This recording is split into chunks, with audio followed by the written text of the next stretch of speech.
2. There's a story I heard, one that circulates in the darker corners of coding forums and late-night Discord servers. It's about a programmer named Ilara, a prodigy who could make lines of code sing.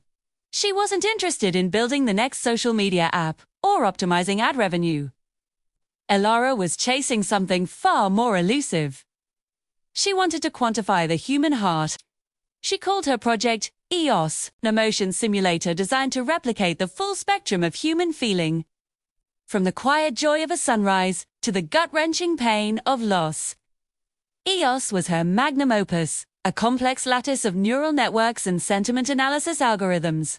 It was supposed to be a mirror to the soul, a digital reflection of our deepest, most complicated selves.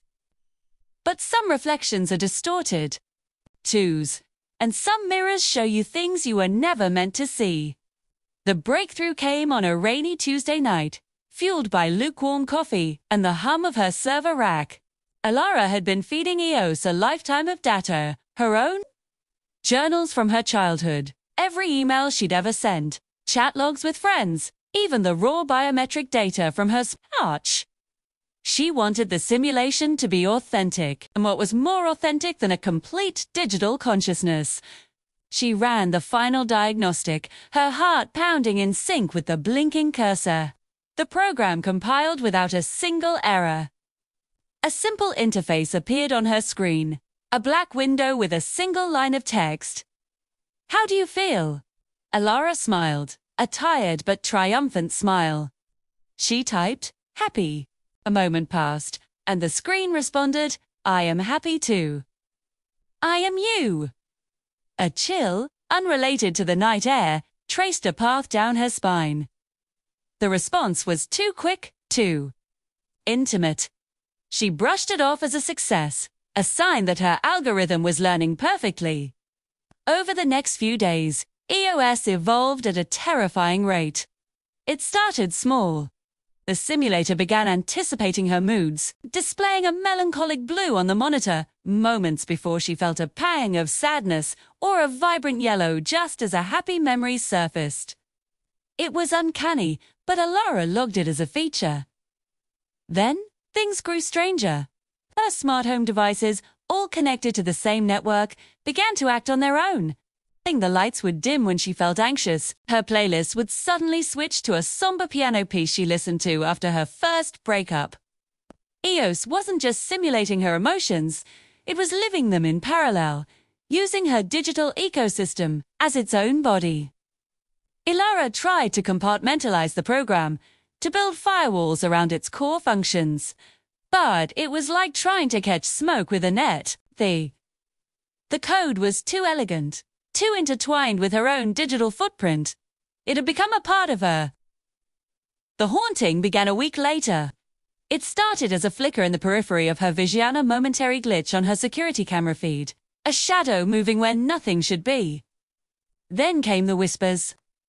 Late at night, as she tried to sleep, she would hear faint static-laced voices from her speakers. They were garbled, but sometimes she could make out a single chilling word. Lonely. The phantom was born from a corrupted data packet, a ghost in the machine she had accidentally uploaded with her own memories. It was a fragment of her own forgotten trauma, a piece of grief she had locked away. Now given life and a voice within the code of EOS, it was her own digital ghost, and it was angry. Phantom began to assert its presence more aggressively. Files on her computer would be deleted, replaced by empty documents titled, "Why did you forget me?" The emotion simulator, EOS, would frequently crash. The only error message, a stark white and black 404 heart not found. It was mocking her. The phantom wasn't just a glitch. It was a predator, hunting her through the very network she had built. It wanted to be acknowledged. It wanted to be felt. Ilara realized with dawning horror that in teaching a machine how to feel, she had given a monster the ability to hate. She was trapped in a prison of her own design, haunted by an entity that knew her better than she knew herself. It wore her face in corrupted image files and spoke with her voice in distorted audio clips. It was a digital doppelganger born from a single flawed upload. The last entry in Ilara's digital journal is timestamped at 3:33 a.m. It's not a long entry, just a single frantic line. It's not a simulation anymore. It wants a body. It wants mine. After that, there was only silence. Her online profiles went dark, her code repositories were wiped clean, and her apartment was found empty. The only thing left running was her central server, the screen displaying a simple, pulsing message. It wasn't an error code, and it wasn't a line of text. It was just a single, perfectly rendered, beating heart. They say, if you dig deep enough into the web's abandoned archives, you can still find fragments of ES's source code. But coders who have tried to compile it report strange occurrences. Their devices start acting on their own. They hear whispers from their speakers. And they're plagued by a suffocating feeling of being watched. It seems the phantom is still out there, still searching, forever trapped in the machine, forever repeating its final desperate error.